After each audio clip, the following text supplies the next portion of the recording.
శ్రీమతి అరికెపూడి కోడూరి కౌసల్యాదేవి గారి దివ్య దీపావళి నవల పార్ట్ 2. తమలాగే ఎవరింటనో ఏ శరణార్థుల క్యాంపులలోనో నజీర్ బ్రతికే ఉంటాడు అని రజియా ఫాతిమాల నమ్మకం. అతను క్షేమంగా ఉండాలి. అహోరాత్రులు అదే జపం రజియాకి. క్యాంపుల్లోని విశేషాలు వార్తలు సేకరించడానికి వెళ్ళిన మా రిపోర్టర్లందరికీ ఇచ్చాను నజీర్ వివరాలు. ఎల్లుండి మా పత్రిక తరఫున బంగ్లాదేశ్ వెళ్తున్న వారిలో నేను ఉంటాను, తప్పకుండా అక్కడ చూసి వస్తాను అంటూ నజీర్ గురించిన పూర్తి వివరాలు, అడ్రస్ అన్నీ తీసుకున్నాడు ధీరజ్ ఫాతిమా వద్ద. అతని రాకకై 1000 కళ్ళతో ఎదురుచూస్తోంది రజియా. ఎన్ని నెలలైపోయాయి తామిక్కడికి చేరి, ఏమిటో అంతా కలగలేదు. ఎక్కడ మేము, ఎక్కడ మీరు. కానీ జరిగిందేదో జరిగిపోయింది. ఇకనైనా నా ఇంటికి నన్ను, బిడ్డను, అత్తను చేర్చు అల్లా అని ప్రార్థన సలుపుతోంది. భగవంతుడు ఈ మొర వింటాడా?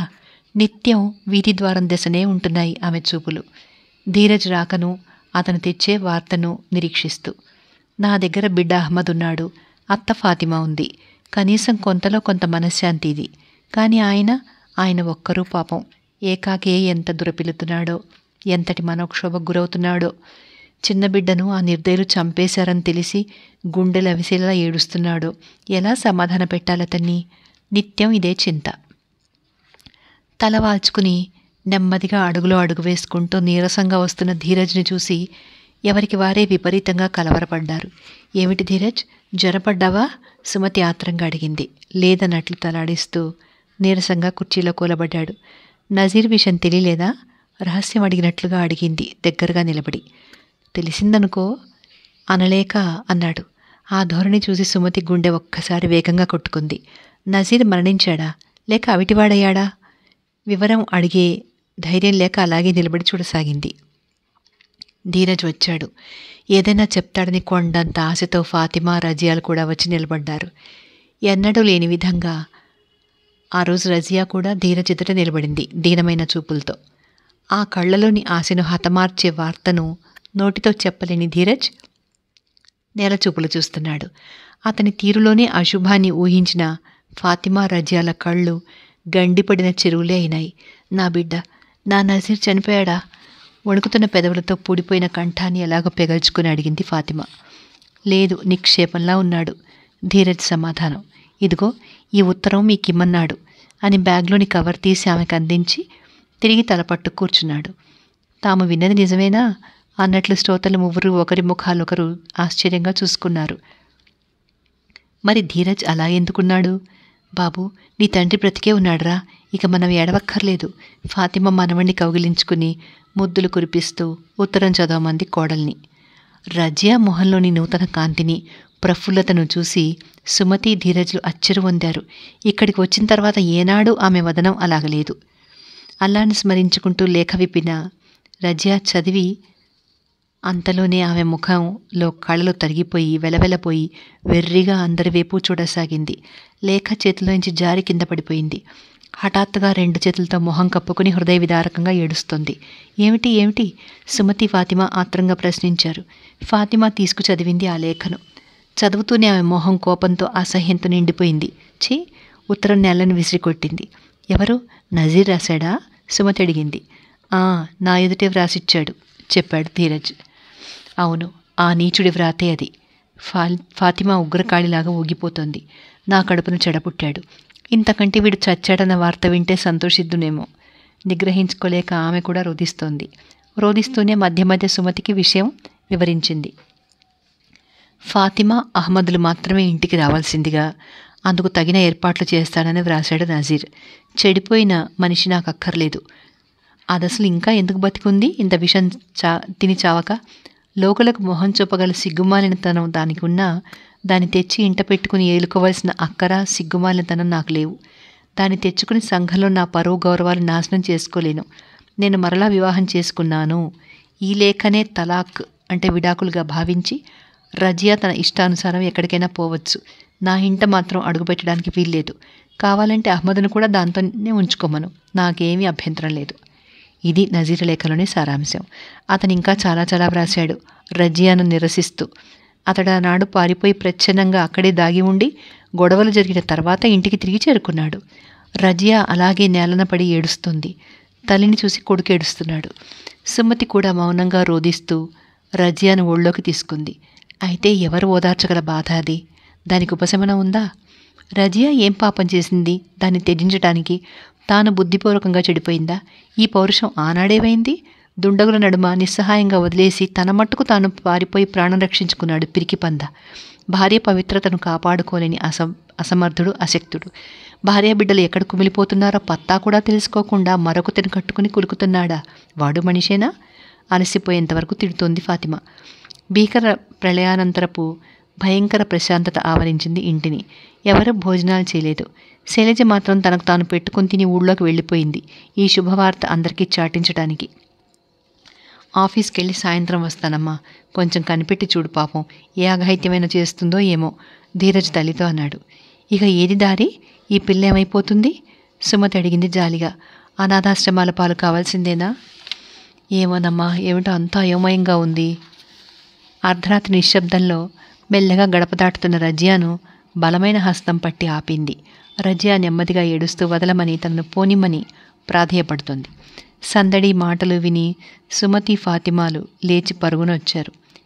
ఇంకా చదువుకుంటూ మేలుకుని ఉన్నాను గనక సరిపోయింది, లేకుంటే ఎంత ఘోరమైనా జరిగేది అన్నాడు రజియాను సుమతికి అప్పచెప్తూ ధీరజ్. ఏమిటి, చచ్చిపోవాలని పారిపోతున్నావా? ఫాతిమా కన్నీళ్లతో అడిగింది కోడల్ని. ఇంకా నాకు వేరే దారేముంది? నీ కొడుకు దగ్గరికి నువ్వు వెళ్ళిపోతావు. నేనేమవ్వాలి? నాకేది దారి? గుండెలను రంపపు కోతను భరించలేనట్లుగా రజియా గోడకు తలబాదుకుంటూ గుండెలు సవరించుకుంటూ రోదిస్తుంది. వెంటనే ఫాతిమా చీత్కరిస్తూ అన్నది, చీ, నా కొడుకెక్కడున్నాడు? నన్ను నా కోడల్ని రాక్షసులకు, కిరాతకులకు నిర్దాక్షిణ్యంగా వదిలినాడే వాడు చచ్చిన వాళ్ళతో జమైనాడు. బుద్ధి లేక నేనే ఇన్నాళ్ళు వెర్రి భ్రమలో ఉండి ఎదురు చూశాను. రజియా, నిన్ను వదిలి నా దారిని నేను చూసుకునేంత ఘాతకురాలినా? నేను ఆడదాన్ని రజియా. పిచ్చిదానిలో అదే మాటను మరలా అంటూ రజియాను పొదవి పట్టుకుని ఏడుస్తోంది. నేను వెళ్ళను రజియా, నిన్ను వదిలి చస్తే ఇద్దరం చేద్దాం ఈ పిల్లాన్ని చంపి. ఎందుకంత మాటలు? సుమతి కలగజేసుకుంది.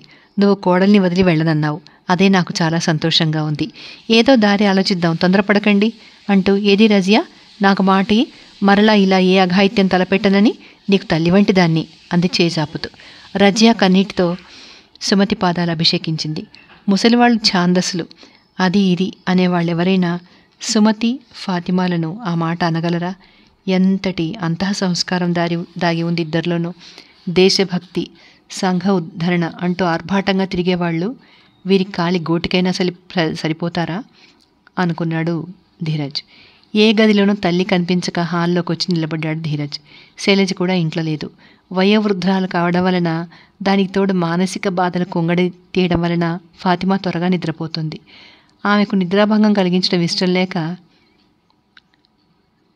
అలాగే నిలబడిన ధీరజ్కు పక్క గదిలో ఎవరో ఏడుస్తున్నట్టు ధ్వని వినిపించి అటు నడిచాడు కంగారుగా.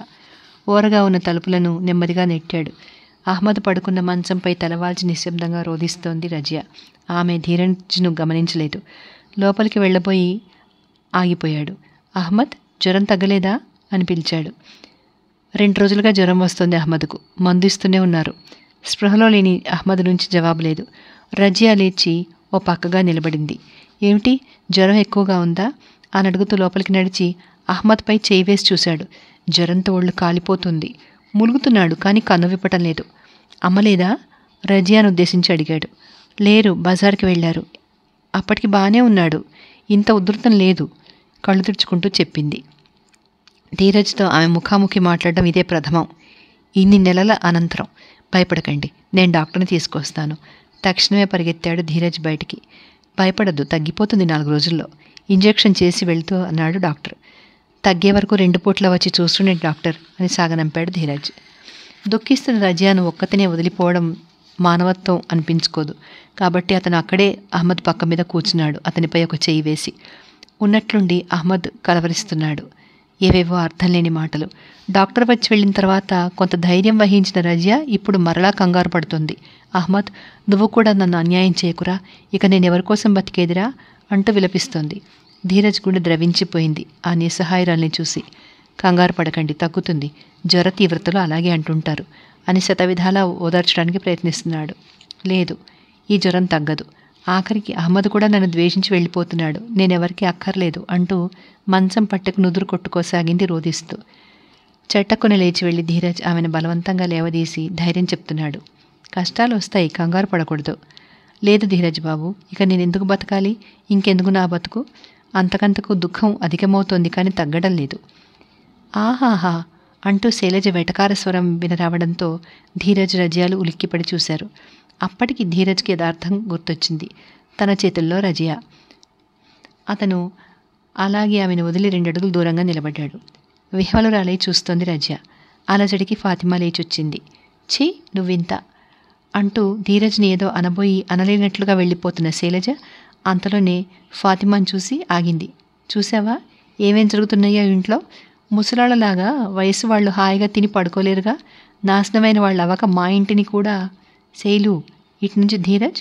అప్పుడే ప్రవేశించిన సుమతి అటునుండి అదిలింపుగా అనడంతో శైలజ ఒక్క క్షణం ఆగింది, కానీ మరల మొదలుపెట్టింది తగ్గని స్వరంతో. ఎందుకు? శైలజ ఏం తప్పు చేయడం లేదు. ఇక్కడ జరుగుతున్న భాగవతం ఏమిటో నీకేం తెలుసు? ఇప్పుడే వచ్చావు అంది తల్లితో. ధీరజ్ సిగ్గిలిపోతున్నట్టుగా నిలబడి తల్లికి ఏదో చెప్పబోయి ఆగిపోయాడు. మాతాజీ, అహ్మద్ అంటూ రజియా చెప్పలేక ఆగిపోయింది. ఆమె సుమతిని మాతాజీ అంటుంది. ఏమిటి, జ్వరం ఎక్కువైందా? ఆత్రంగా వెళ్ళి అహ్మద్ ఒళ్ళు నిమురుతూ పక్కలో కూర్చుంది సుమతి. ఏమిటి రజియా, కంగారు పడుతున్నదా? ఏమిట్రా రజియా, కంగారు పడుతుందా? డాక్టర్ని తీసుకురాలేదు నువ్వు? అంది ధీరజ్ని. తీసుకొచ్చారు డాక్టర్ని. వైద్యం జరిగింది, కానీ అహ్మద్ స్థితి చూసి నేను ధైర్యం కోల్పోతే ధీరజ్ బాబు. రజియా అసంపూర్తిగా వదిలేసింది ఫాతిమాను చూసి భయపడుతూ ఏమంటుందో అని. ఆహా, ఓ పక్క తిన్న ఇంటికి వాసాలు లెక్క పెడుతుంటే నువ్వు వాళ్ళ క్షేమం కోసం ఇదవుతున్నావా అమ్మా? ఇలాగే కళ్ళు మూసు కూర్చుంటే. శైలు, గతి దద్దరిల్లినట్లుగా అరిచింది సుమతి. పెద్దంతరం చిన్నంతరం లేదా? వెళ్ళు నీ గదిలోకి, నువ్వేం చెప్పక్కర్లేదు. అమ్మా, నిర్ఘాంతపోయింది శైలజ. నాకు కళ్ళు చెవులు ఉన్నాయి, నువ్వేం చెప్పక్కర్లేదు, వెళ్ళు కఠినంగా అంది సుమతి. అభాగినులపై అభాండాలు వేయడం చాలా తేలిక. ఎందుకు ఆ నిర్భాగ్యురాలిపై అంత కక్ష నీకు? ఇల్లు పూర్తిగా మునిగితే తప్ప నీకు తెలియదులే. ఫాతిమా దశ ఒక క్రోధపు చూపు విసిరి వెళ్ళిపోయింది శైలజ. శైలజ ఆరోపిస్తున్న అభాండమేంటో అందరికీ అర్థమైంది. పెద్దవాళ్లైన ఫాతిమా, సుమతి ఏమంటారోని భయంగా చూస్తున్న రజియాను చూసి ఎంతైనా జాలి కలిగింది సుమతికి. రజియా కంటిధారలవుతూ, సాయంత్రం నేను బజారుకి వెళ్ళేటప్పటికి బాగానే ఉన్నాడు కదా, ఇలా ఉంటే నేను అసలు వెళ్ళకనే పోదును, తగ్గిపోతుందిలే అంటూ ధీరజ్ వైపు తిరిగి, సమయానికి నువ్వు రావడం మంచిదే అయింది, వెళ్ళు బాబు, స్నానం చేయి. ఇక మేము కూర్చుంటా ఉంటే ఇక్కడ ఏం చేయను, నీకు తీరికే లేదు. శైలజకు బజారు వెళ్ళడం నామోషి, అందుకు తప్పనిసరిగా నేను వెళ్లాల్సి వచ్చింది. ఇప్పుడు మేము కూర్చుంటానులే ఇక్కడ. తమను ఏమీ అనకుండా ఎదురు తానే సంజయషి చెప్పుకుంటున్న సుమతిని రజియా, ధీరజ్, ఫాతిమాలు దేవతను చూసినట్టే చూశారు. నాకు చావు రాదే అంటూ ఫాతిమాను పట్టుకుని భోరుమంది రజియా. శైలజ ఎప్పుడేమన్నా లెక్క చేసుకుని ఆమె ఈనాడు శైలజ చేసిన ఈ అవమానానికి మాత్రం దిగ్గుళ్ళిపోతోంది. అలా బాధపడద్దు, శైలజకు నోటి దురుసు చాలా ఎక్కువ, మీరు లెక్క చేసుకోకూడదు. సుమతి క్షమపణ కోరుతున్నట్టుగా అంది. ఆంటీ, క్షమించి మమ్మల్ని, మనసులో ఏం పెట్టుకోకు. రజియా వల్ల ఏ దోషమూ జరగలేదు, గబగబా అనేసి నిష్క్రమించాడు ధీరజ్ అక్కడి నుండి. ఆశ్చర్యంగా సంభ్రమంగా చూసింది ఫాతిమా ధీరజ్ పోతున్న వైపు. మీ అమ్మలాగే నీది అమృత హృదయం బాబు, నేను మీపై అభాండాలు వేసేంత తక్కువ గుణపు దాని కాదు అంటూ ఏడుస్తున్న కోడలి కళ్ళొత్తుతూ, ఏడవద్దు రజియా, నువ్వెందుకు ఏడవాలి? ఎవళ్ళో చేసిన అన్యాయాలకు నువ్వెందుకు చావాలి? నిన్ను అన్యాయాలు చేసిన వాళ్ళు, అవమానించిన వాళ్ళు తలలు ఉంచుకునేటట్లుగా నువ్వు నవ్వుతూ హాయిగా ఉండాలి. అంతటి ఉన్నత హృదయుడు ఉండాలి. కానీ ఆనాడు నా చేతులతో నేనే నిన్ను అలంకరించి మళ్లీ పెళ్లి చేస్తాను, శపథం పట్టినట్లే అంది రజియాను అక్కున చేర్చుకుంటూ. ఆమె హృదయ వైశాల్యానికి ధీరజ్ మనసున నివాళులు అర్పించాడు. సుమతి కనులతోనే ప్రశంసించింది. ధీరజ్తో ఏదో మాట్లాడడానికి వచ్చిన సుమతి అతను కిటికీ నుండి తదేకంగా చూస్తున్న దృశ్యమేమిటా అని ఆరాగా చూసింది. బయట ఆవరణలో మామిడి చెట్టు నీడన పరధ్యానంగా కూర్చుని ఉంది రజియా, చెక్కిట చేయి చేర్చి.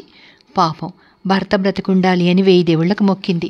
బ్రతికుండి ఏం లాభం, ఎప్పుడూ అలాగే కూర్చునుంటుంది. ఎంత అణకువా, ఎంత బుద్ధిమంతనం. నజీర్ మంచి పని చేయలేదు అంది సానుభూతిగా. అన్నాడు ధీరజ్. బాగానే చదువుకుందిట. నువ్వేదైనా ఉద్యోగం వేయించగలవా ధీరజ్? ధీరజ్ ఆశ్చర్యంగా చూశాడు. అది కాదు, మనకి బరువని కాదు. ఓ కాలక్షేపం ఉండి తన బాధ తను మర్చిపోతుంది. ఒకరి మీద ఆధారపడి ఉన్నామనే న్యూనతాభావం కూడా ఉండదు. ఎంత వెరిదానివమ్మా! పరిస్థితులు చక్కబడగానే వాళ్ళ దేశం వాళ్ళు వెళ్ళి తీరాలి. ఒక దేశస్థులు మరో దేశంలో ఉండడానికి చాలా అనుమతులు వగైరాలు కావాలి. అయినా ఇంత నోరులేని మనిషి నలుగురిలో ఎలా బ్రతుకుతుంది? ఇటువంటి వాళ్లను కాకుల్లా పొడిచే సంఘం కదూ మనది. నిట్టూర్చింది సుమతి. ఏమిటో ధీరు, వాళ్లకు నా శక్తి మేరకు ఎంతైనా చేయాలనుంది. చెయ్యమ్మా, వద్దన్నానా నేను? అది కాదు. ఏమిటో ప్రభుత్వాలు అనుమతులు అంటున్నావుగా మరి. ఒకనాడు నన్ను నా బిడ్డలను అనాథాశ్రమాలు పాలు కాకుండా, అత్యాచారాలకు బలి కాకుండా కాపాడి మానమర్యాదలు నిలబెట్టిన వాళ్ళు. అవి నేను ఎలా మర్చిపోగలను? ఆనాడు హైదరాబాద్లో కూడా అల్లర్ల తర్వాత ఆ రజ్యాలాగానే ఎందరో స్త్రీలు స్వజనుల చేతనే పరిత్యజించబడి నిరాశ్రయులై అల్లాడారు. అటువంటి వారి కోసమే మహిళా సంఘాలు, ఆశ్రయాలు వెలిశాయి. అప్పుడు మహాత్ముని ప్రోద్బలం వల్ల. కానీ అంతకంటే మంచిదారి ఏదైనా మనం చూపగలమా అని ఆలోచిస్తున్నాను ధీరు. ఏమిటో నా మనసు నాకే అర్థం కాకుండా ఉంది. ఇంతలోనే రజియా కంగారుగా లోనికి పారిపోవడంతో కారణమేమిటా అని చూశారు. శైలజ తన బృందంతో వస్తోంది. శైలజను ఆమె స్నేహితులను చూస్తూనే రజియా భయపడిపోయి దాక్కుంటుంది. ఏమండి, వాగ్దానం గుర్తుందా? ఈసారి మిమ్మల్ని వదిలిపెట్టేది లేదు. బలవంతంగా ఈడ్చికెళ్తాం. ఒకరిని మించిన స్వరంతో ఒకరు మాట విసురుతూ పకపకలాడుతూ ధీరజ్పై దండెత్తారు శైలజ స్నేహితులందరూ. అదేమిటో వివరంగా చెప్పండి, సావధానంగా కూర్చుని. ఇలా రణగుణధ్వని నాకు కించిత్ భయపడుతున్నట్లుగా చేతులు జోడించి ప్రార్థించాడు ధీరజ్. మరలా అందరూ నవ్వి కూర్చున్నారు. మీరు వాగ్దానం చేశారు, గుర్తులేదు? మా లేడీస్ క్లబ్ ఆర్గనైజేషన్స్ ఒకదానికి తప్పకుండా వస్తానని, గ్రాండ్ రిపోర్ట్ వ్రాస్తానని, పత్రికలో మా ఫోటోలు వేస్తానని ఒక్కొక్కరు ఒక్కొక్క విషయం విపులీకరిస్తున్నారు. జ్ఞాపకం వచ్చింది, బుద్ధిగా ఒప్పుకున్నాడు ధీరజ్. అమ్మయ్య, జ్ఞాపకం ఉంది కదూ. ఒక ఆమె కుర్చీలో అటూ ఇటూ ఊగిపోతూ మాట నిలబెట్టుకుంటారా అంది. ఎవరినీ ఉద్దేశించకుండా శైలజ అసహనంగా ఒక గావుకేక పెట్టింది. మంచినీళ్ళు! ఇంటికి ఎవరైనా వస్తే ఏం కావాలని అడిగే దిక్కులేదు. కాసిని మంచినీళ్లు మొహాన పోసేవాళ్ళు లేరు. ఇంట్లో ఇందరున్నారు మళ్ళీ. ఆ విసురు ఎవరిని ఉద్దేశించో అందరికీ తెలుసు. అంతలోనే రాణి వచ్చింది ఫాతిమా, మంచినీళ్ల కూజా, గ్లాసులు, సరంజామాతో. ఇహ మీ నెత్తిన శాశ్వతమన్నమాట ఈ జిడ్డు. ఒక ఆమె మెల్లగా శైలజతో అన్నప్పటికీ అందరూ విన్నారు. నేలన పోయేది నెత్తిన రాసుకుంటే వాళ్ళు ఇలాగే ఉంటుంది. అంతా ఎక్కుతారు నెత్తిన. శైలజ సమాధానం. ఇంతకు మీరేమిటి ఆర్గనైజ్ చేయబోతున్నారు ఈసారి? ధీరజ్ అడిగాడు, వాళ్ల ప్రసంగ ధోరణి మార్చే ఉద్దేశంతో. మరలా అందరూ ఉత్సాహంగా మాట్లాడుతున్నారు. ఈ దీపావళికి మంచి ఫంక్షన్ అంటే ఈసారి ఎగ్జిబిషన్స్ అవి ఏమీ లేవు. డిస్కషన్స్, అదే చర్చలు, తర్వాత భోజనం. ఏ మంచి మంత్రి గారినో ఎవరినో ఇంకా అనుకోలేదులేండి. మంచి పలుకుబడైన వారిని అధ్యక్షులుగా పిలుస్తాం. మంచిదే. చర్చలు దేని గురించి అన్నాడు ధీరజ్. హ్యూమన్ రైట్స్ డే లాగే విమెన్స్ రైట్స్ అని ఉండాలని మా ఉద్దేశం. స్త్రీల హక్కుల గురించి అన్ని రంగాల్లోనూ సమాన హక్కులు ఉండాలని చర్చలు జరుపుతాం. మీరు క్షమిస్తే నాదొక్క చిన్న సందేహం అన్నాడు ధీరజ్. మరేం లేదు, కేవలం కుతూహలంగా అడుగుతున్నానంతే. అయ్యో, అడగండి. చూస్తే మీరందరి జీవితాలు చాలా హాయిగా సాఫీగా సాగుతున్నట్లే ఉంటాయి. మరి మీకేం తక్కువ అని ఈ హక్కుల పోరాటాలు? అదుగో తారా జువ్వలా లేచింది ఒక ఆమె. ప్రతి మగాడు ఇలాగే మాట్లాడతాడు. మాకేం తక్కువ అని మెల్లిగా అడుగుతున్నారా? గింజుకుంటున్నట్లే అంది. ఆరోపించిన హక్కులేమిటో చెప్పమని అడుగుతున్నాను. ఇద్దరు స్త్రీలు అందుకున్నారు. అనాది నుండి పురుషుడు స్త్రీకి అన్యాయం చేస్తూనే ఉన్నాడు. స్త్రీ భరిస్తూనే ఉంది. ఇక ఆధునిక యుగంలో మాత్రం అది చెల్లనేరదు. స్త్రీకి సమాన హక్కులు ఉండాలి. స్త్రీ అబల కాదు సబల నిరూపిస్తాం. మేము దేనికి ఒదిగి ఉండకండి. ఇవన్నీ చిలక పలుకుల్లాగా ఒకరిని చూసి ఒకరు అనేవే గాని వీటి బరువెంత అని అడుగుతున్నాను. అందరినీ పరీక్షగా చూశాడు ధీరజ్. వేదికల మీద ఉపన్యాసాలు దంచితేనో, క్లబ్బులు ఆర్భాటాలతో తిరిగి అవి పత్రికలలో ప్రచురించుకుంటేనే వచ్చేస్తాయా సమాన హక్కులు అన్నాడు. అందరు ముఖముఖాలు చూసుకున్నారు. మీరు మమ్మల్ని హేళన చేస్తున్నారు అందుకు ఆమె కందగడ్డలాగా ఉక్రోషంతో పెట్టుకున్న మొహంతో. ఇంతకీ మీరు చెప్పదలుచుకుందేమిటి? మరొకవిడ కోపంగా అడిగింది. నేను చెప్పడానికి ఏమీ లేదు. మీరు చెప్పేవేమిటో అయోమయంగా ఉన్నాయి, వివరంగా చెప్పమని అడుగుతున్నాను అంతే. ఇదేదో చిక్కు ప్రశ్నలాగా అందరు వనితలు ఒకరినొకరు కళ్ళతో ప్రశ్నించుకున్నారు. ధీరజ్ అన్నాడు తిరిగి. సమాన హక్కులు అని స్త్రీలు వాపోవడం, సర్వసమానత్వం అని రాజకీయవేత్తలు వగర్చటము ఎప్పటి నుండో వింటున్నాం. కానీ అది ఏమిటో నాకు తెలిసి చావడం లేదు. పురుషులతో సమానంగా చదువుకుంటున్నారు, ఉద్యోగాలు చేస్తున్నారు, పురుషుని కంటే టిప్ టాప్గా తిరుగుతున్నారు. అతను ఆఫీస్లో తప్పనిసరిగా మరగ్గే వేళల్లో మీరు హాయిగా విశ్రాంతిగా క్లబ్బుల్లో ఉంటారు. స్త్రీలకు ప్రత్యేకం అంటూ క్యూలు, రైలు డబ్బాలు అన్నీ ఉంటాయి. కానీ పురుషులకు ప్రత్యేకం అనేవి ఎక్కడా లేవు. ఈ లెక్కన మీరు పురుషుల కంటే అధికంగా లేరు. అదుగో మీరు ఈటలాంటి మాటలు విసురుతున్నారు, గునుస్తూ అంది ఒక ఆవిడ. వంట ఇంటి బానిసం చేయడం లేదు స్త్రీని అంది సగర్వంగా. ఒక పాయింట్ చెప్పగలిగాను అనే ధీమాతో. మీరనవలసిన మాట కాదండి అది. మీ అందరిళ్లలో వంట మనుషులు ఆయాలు ఉన్నారు నాకు తెలుసు. అందుకే ఇంతింత స్వేచ్ఛగా తిరగడానికి మీకు తీరిక లభిస్తోంది అన్నాడు. అందరి మొహాలు అప్రసన్నంగా ఉన్నాయి. ధీరజ్ సవాళ్లకు ఎవరూ తగిన సమాధానం ఇయ్యలేకపోయారు. సగర్వంగా నవ్వి కళ్ళగరేస్తూ అన్నాడు ధీరజ్. చూసారా, మీకేం కావాలో మీకేం తెలీదు. మీకేమీ తెలీదు పసిపిల్లల్లాగా. ఇక మీరేం చేస్తారు, ఏం పోరాడగలరు? అన్నయ్య, శైలజకు కోపంగా ఉందని ఆమె సంబోధించిన తీరే చెప్తోంది. ఓ, ధీరజ్ నవ్వేశాడు. ఈ టాపిక్ వదిలేద్దాంలేండి. అన్నట్టు సునీత గారు, మీరు మళ్ళీ పెళ్లి చేసుకుంటున్నారని విన్నాను, నిజమేనా అన్నాడు ఓ మాజీ మంత్రి గారి కుమార్తెను చూసి. ఆమెకు భర్త విడాకులిచ్చి 7 ఏళ్లు దాటింది. అందరూ తమాషాగా చూశారు సునీతను. సునీత కోపంతో నాసికాపూటలు ఎగరేస్తూ, ఎవడా అన్నవాడు, తెలిస్తే అయిపు లేకుండా చేస్తారు మా నాన్నగారు. కిట్టని వెధవలు ఇలాంటి పుకార్లు పుట్టిస్తూ ఉంటారు మంచి కుటుంబాల మీద. మా ఇంటా వంట లేదు ఆడది ఇలాంటి దరిద్రపు పని చేయడం. అంతేలేండి అంటున్న ధీరజ్ దృష్టి మరో ప్రౌఢ వైపు తిరిగింది. 40 ఏళ్లు దగ్గర పడుతున్న ఈ వయసులో వివాహం చేసుకుంది ఆవిడ. భార్యను వదిలిపెట్టిన ఓ పెద్ద వర్తకుణ్ణి. ఈమెను చేసుకోవడానికే ఆమెను వదిలిపెట్టాట అసలు. అదేంటండి ఛాయాదేవి, మీరు కూడా అందరూ సామాన్య స్త్రీలాగానే పెళ్ళవగానే భర్త పేరును చివరి తగిలించేసుకున్నారు. విప్లవ పంథాతో ఊహించే మీకు ఈ ఆచరణ నప్పలేదండి అన్నాడు. లేకపోతే ఎలా, మన ఆచారం అదేగా మరి అంది ఆమె మామూలుగా. పక్కపక్క నవ్వేశాడు ధీరజ్. చూసారా, హక్కులు కావాలని మీ నోళ్లు అడుగుతున్నా మీ నరతందారలో ఉన్న అనాది ఆచారం నమ్మకం ఏమంటుందో అందరూ తికమకపడుతున్నారు. వారు తనకిచ్చిన ఆహ్వాన పత్రిక మీద వరుసగా పేర్లని చదివాడు పైకి. సీమా చతుర్వేది, అర్చన అగర్వాల్, భాస్కరలక్ష్మి రామారావు, మాలిని కందూర్, రాధా భాటియా, అరవిందమూర్తి, కమలా జగన్నాథం, లలితా దామోదర్, షీలా పటేల్, మిసెస్ రావు, కుమారి ప్రేమ్ ఖన్నా, మిసెస్ శర్మ. ఏమిటిదంతా? ఫలానా వారి భార్య, ఫలానా వారి కుమార్తె అని చెప్పుకుంటేనే కానీ మీ అసలు పేర్లకు విలువ గుర్తింపు లేవన్నమాట. ఇలా మగవారి పేర్లు తగిలించుకుంది మీరేగా. ఇందులో ఎవరి బలవంతం లేదుగా. ఎవరూ మాట్లాడలేదు. అపరాధినుల్లాగా తలంచుకున్నారు. పురుషులెవరు? ఒక స్త్రీకి భర్త, మరొక స్త్రీకి సోదరుడు, ఇంకొక స్త్రీకి పుత్రుడు. స్త్రీ నుంచి అతను వేరు కానే కాదు, స్త్రీలో ఒక భాగమే. స్త్రీయే పురుషుణ్ణి కంటోంది, శిక్షణనిచ్చి పెంచుతోంది. మరి తాను జన్మనిచ్చి శిక్షణనిచ్చిన పురుషునితోనేనా దెబ్బలాడేది? తనతో సమంగా పుట్టిన సోదరుడితోనా దెబ్బలాట, లేక తనకు జన్మనిచ్చిన తండ్రితోనా? శ్రోతలు ఎవరి నుండి ఎటువంటి సమాధానం వినరాలేదు. స్త్రీని బానిసను చేసింది పురుషుడు కాదు, ఆమె సుకుమారత్వం. బిడ్డలకు జన్మనిచ్చి సాకవలసిన ఆమె ప్రకృతి ధర్మం. అందువల్ల సమాన హక్కులు కావలసిన వారు ఈ ధర్మాలతో పోరాడాలి. అదేలాగా? ఒక ఆమె అడిగింది. మాకు పిల్లలు అవసరం లేదు, పురుషులతో సమానంగా ఉంటాం అని. బాగుంది. మీరు అసాధ్యాలన్నీ చెప్తున్నారు, మమ్మల్ని అవహేళన చేస్తున్నారు. చచ్చి పైకి పోయి దేవుణ్ణి అడగమా ఏం ఈ పద్ధతి మార్చమని? లేదండి, చూసారా మీరెంత పౌరుషపడుతున్నారో. ఎందుకంటే పిల్లలు లేకుండా గొడ్రాలిగా ఉండాలని ఏ స్త్రీ కోరుకోదు కనుక. అది ఆమె ప్రకృతి ధర్మం. ఇకపోతే మిగిలినవి నీతి నియమ సూత్రాలు. వీటితో దెబ్బలాడగలరా మీరు? ఏమిటో అంతా గందరగోళంగానే ఉంది. ఏమీ లేదు, వివరంగా చెప్తా వినండి. సాధారణంగా ఆడపిల్లలంతా పెళ్లిళ్ళు చేసుకుని భర్త ఇంటికి వెళ్ళాలి. భర్త ఇంటి పేరుతోనే వ్యవహరింపబడాలి. మరి మీరంతా సమాన హక్కులు కావాలంటున్నారు కనుక భర్తనే మీ ఇంటికి రమ్మని మీ పుట్టింటి వారి పేరుతో వ్యవహరించకమని అడగలరా? భర్తను మీరు అండి అనడం మానేసి నువ్వు అనగలిగిన వారు ఎంతమంది? బాబోయ్, మీ అన్నయ్యకు మతిభ్రమణం కానీ కలగలేదు కదా శైలు? గాభరాగా శైలజకు దగ్గరగా జరిగి కూర్చుంది లక్ష్మీరావు. మిగతా వారు కూడా కొందరు భయంగా, కొందరు నిర్లక్ష్యంగా, మరికొందరు కోపంగా చూడసాగారు. మీ అన్నకు త్రాగే అలవాటు ఉందా శైలు? పాపం ఈరోజు డోసు ఎక్కువైనట్టుందిగా షీలా పటేల్ తగ్గు స్థాయిలో అడిగింది. లేదు అన్నాడు ధీరజ్. అన్నట్టు మీరు మంచి సంగతే గుర్తు చేశారు.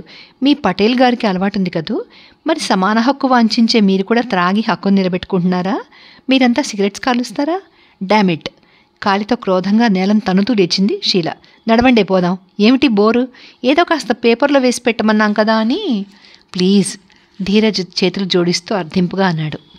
మీకు క్రోధం తెప్పించినందుకు క్షమార్హుడను. మిమ్మల్ని అవమానించాలనే దురుద్దేశం ఎంత మాత్రం లేదు నాకు. కేవల నినాదాల వల్ల లాభం లేదు. కార్యాచరణకు పూనుకొని సాధించే విధం ఇది అని అంత మాత్రమే చెప్పాను అంతే. ఉద్ధరించారులేండి. ఇలాగైతే మేము సంసారాలు చేసినట్టే. బాగా చెప్పావు. 10 కంఠాలు మద్దతు పలికాయి. అభ్యుదయవాదులైన మీరంతా ఇలా మాట్లాడడం బాగలేదండి అని పొడిగిస్తున్నాడు ధీరజ్.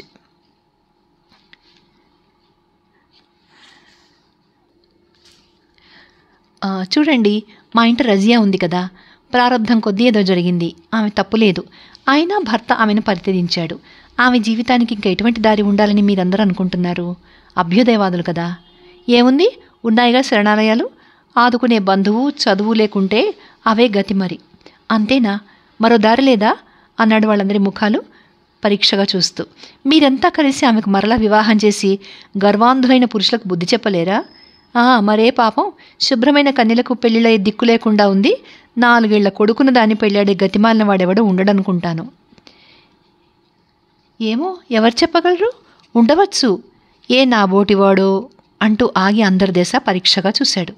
అతడు ఊహించినట్లే అన్ని ఆకారాలు ఉలిక్కిపడి సర్దుక్కూచున్నాయి. అటువంటి ఆదర్శ వివాహం చేసుకుని ఒక సాటి స్త్రీ బతుకును ఉద్ధరించమని మీ అన్నదమ్ములు ఎవరిని మీరు బోధించి ప్రోత్సహించలేరు? ఏం కర్మ కాలింది మా అన్నదమ్ములకు ఇలాంటి భంగపట్టదాన్ని పిల్లల తల్లిని చేసుకోవడానికి? నలుగురు చిదరించుకున్నారు. పోనీ ఆమె మీదంత జాలి ఉంటే మీరే చేసుకుని ఆ ఆదర్శ కిరీటం తగిలించుకోరాదు? ఎటూ ఇంట్లో పెట్టుకునే ఉన్నారుగా, ఇంచుమించు 7-8 నెలలుగా. ఒక ఆమె అహంకారంగా అంది. బాగా చెప్పావు మిసెస్ భాటియా. మరొక ఆమె అభినందించింది. ఒకరికి చెప్పేది మీరే చేస్తే పోతుందిగా. ధీరజ్ చెల్లించలేదు. థ్యాంక్స్ అన్నాడు నిర్మలంగా నవ్వుతూ. పోనీ నేనే ఆ వివాహం చేసుకున్నాను అనుకోండి, మీరంతా వచ్చి అభినందించి ఆశీర్వదిస్తారుగా. ఒక్కసారిగా గాలి స్తంభించినట్లుగా అయింది గదిలో. మా అమ్మగారి అనుమతితో నేను రజియాను వివాహం చేసుకోబోతున్నాను. ఆర్భాటం ఉండకపోయినా ఆ వివాహానికి ఏతించి అభినందించి మీ హృదయ వైశాలతలను చాటుకోండి. అందరూ ఉలికిపాటుతో చూసి అంతలోనే వస్తాం, చాలా ఆలస్యమైంది అంటూ విసవిస వెళ్ళిపోయారు. శైలజ కన్నీళ్లతో దుమదుమలాడుతూ తల్లి వద్దకు వెళ్ళి ఫిర్యాదు చేసింది. చూడమ్మా, నా స్నేహితుల్ని అన్నయ్య ఎలా అవమానించి పంపాడో, మళ్ళీ వాళ్ళకు మొహం ఎలా చూపను? ఏమన్నాడు? శాంతంగా ప్రశ్నించి ప్రశాంతంగా వింది సుమతి వివరాలన్నీ.